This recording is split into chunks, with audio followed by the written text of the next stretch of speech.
اور آپ ان لوگوں کو اپنے آپ سے دور مت کیجیے جو صبح و شام اپنے رب کو پکارتے ہیں، وہ اس کی رضا چاہتے ہیں۔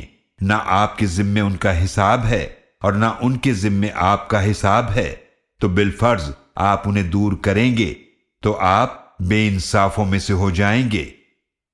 اور اسی طرح ہم نے ان میں سے بعض کو بعض کے ذریعے آزمایا ہے کہ وہ کہیں کیا ہم میں سے یہی لوگ ہیں جن پر اللہ نے احسان فرمایا ہے؟ کیا اللہ شکر کرنے والوں کو خوب نہیں جانتا؟ اور جب آپ کے پاس وہ لوگ آئیں جو ہماری آیات پر ایمان رکھتے ہیں تو آپ ان سے فرما دیجئے تم پر سلام ہو، تمہارے رب نے اپنی ذات کے ذمے کرم پر رحمت لازم فرما لی ہے کہ تم میں سے جو شخص نادانی سے کوئی برائی کر بیٹھے پھر اس کے بعد توبہ کر لے اور اپنی اصلاح کر لے تو بے شک وہ بڑا ہی بخشنے والا نہایت رحم فرمانے والا ہے۔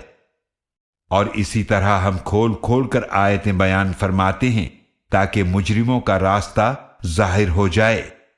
آپ فرما دیجئے بے شک مجھے منع کیا گیا ہے کہ میں ان کی عبادت کروں جنہیں تم اللہ کے سوا پوجتے ہو۔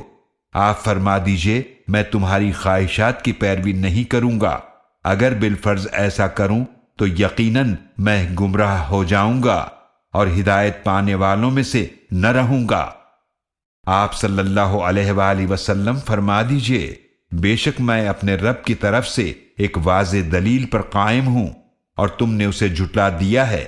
میرے پاس وہ نہیں ہے جس کی تم جلدی کرتے ہو، حکم کا اختیار صرف اللہ کو ہے، وہ حق بیان فرماتا ہے اور وہ سب سے بہتر فیصلہ فرمانے والا ہے۔